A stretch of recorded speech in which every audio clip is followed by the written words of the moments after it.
আসসালামু আলাইকুম রহমতুল্লাহ। সিসিটিভি ফুটেজে আপনারা দেখতে পাচ্ছেন একটা মহিলা হেঁটে যাচ্ছে। একটু সামনে গেলে দেখবেন মহিলাটি দুর্ঘটনা শিকার হয়। কারণ রাস্তার কাজের জন্য যে হাউসগুলো করা হয় পানিতে ডুবে যায়। এবং এখানে রিক্সা, প্রাইভেট কার, পিক আপ, মানুষ দেখুন দেখুন টিকমার্ক দেওয়া আছে, মহিলাটি এখনো পড়ে গেছে। এখন মারাত্মকভাবে আহত হয়, সে পায়ে, পেটে এবং কোমরে হাঁটা চলা করতে তার অসুবিধা হচ্ছে, এত ব্যথা পায় সে। পরক্ষণে আমরা গিয়ে একটা অটোতে উঠে তাকে বাসায় পৌঁছে দেওয়ার ব্যবস্থা করি। কিন্তু আমার কথা হচ্ছে, এইখানে যে এই রাস্তাটা গত 2 বছর থেকে কাটা এবং সংস্কার কাজ এগোচ্ছে না, কচ্ছপ গতিতে এগোচ্ছে, এটার দায়ভার কে নিবে? আমরা এলাকার জনগণ মনে হয় মানুষ না, আমরা এলিয়েন। আমরা এত কষ্ট করে এই রাস্তা পারাপার করতে হয়। মানুষ হাসপাতালে যেতে পারতেছে না, বাচ্চারা স্কুলে যেতে পারতেছে না, কর্মজীবীরা কর্মসংস্থানে যেতে অসুবিধা হচ্ছে, সামনে একটা মসজিদ আছে, একটা এতিমখানা মাদ্রাসা আছে, মানুষ নামাজ পড়তে অসুবিধা হচ্ছে। ঠিকাদার কোম্পানি 2-3 জন কর্মচারী দিয়ে, লোক দিয়ে কাজ করায়, জানি না কবে শেষ হবে। অথচ এই রাস্তার পরে যে রাস্তাগুলা খোঁড়া হয়েছে এবং সংস্কার কাজে হাত দেওয়া হয়েছে, সবগুলা রাস্তা পিচ ঢালাই কমপ্লিট, কিন্তু আমাদের এই রাস্তাটা এখনো হচ্ছে না। অথচ এই রাস্তাটা সবচেয়ে গুরুত্বপূর্ণ। এটা আজমপুর কাঁচা বাজার থেকে পায়দাবাদ চৌরাস্তা পর্যন্ত, এটা হাউস বিল্ডিং এর পরেই কিন্তু লিংক রোড, এটা সবচেয়ে জরুরি।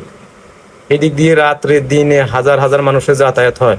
মাজার, সামুর খান, উত্তর খান এবং অন্যান্য এলাকার মানুষ এই রাস্তা দিয়ে যাতায়াত করে। কারণ হাউস বিল্ডিং এ যখন জাম হয়ে যায়, তখন মানুষ এখানে লিঙ্ক দিয়ে ঢুকে আজিমপুর কাঁচা বাজার হয়ে মোল্লার ট্যাক এবং দক্ষিণ খানের দিকে যায়। তো এই জনবহুল রাস্তা দেখুন কত গাড়ি যাচ্ছে, পিক আপ, প্রাইভেট কার, সবকিছু এখান দিয়ে যাচ্ছে। তো এত জনবহুল রাস্তা কেন দেরি করা হচ্ছে আমার বুঝে আসে না। পরক্ষণে আমরা কোদাল দিয়ে পানি নিষ্কাশনের ব্যবস্থা করে দিই এবং যেসব জায়গায় হাউস আছে বা ফিত আছে, আমরা ওইসব জায়গায় একটা নিশানা দিয়ে দিই, যেন মানুষ ওইসব জায়গায় পড়ে অ্যাক্সিডেন্ট না করে বা আহত না হয়।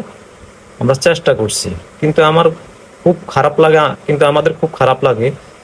আজ 2টা বছর এই এলাকার মানুষ কি পাপ করছে জানি না, কিন্তু এই রাস্তাটা করা হচ্ছে না। ঠিকাদার কোম্পানি আসে, 2-4টা লোক নিয়ে কোনো রকম আইসা হাজিরা দিয়ে চলে যায়। এটার বিচার আমরা আল্লাহর কাছে দিব, এটা ছাড়া তো আমাদের উপায় নেই। আর মানুষ দুর্ঘটনার শিকার হচ্ছে দিন দিন।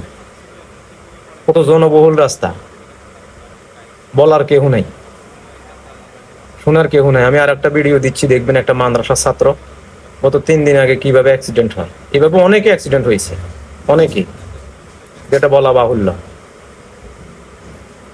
কবে যে আমাদের এই কষ্ট দূর হবে একমাত্র আল্লাহ সুবহানাহু ওয়া তাআলা জানে, আর কেউ জানে না। কাটা এই রাস্তাটা সংস্কার হচ্ছে না।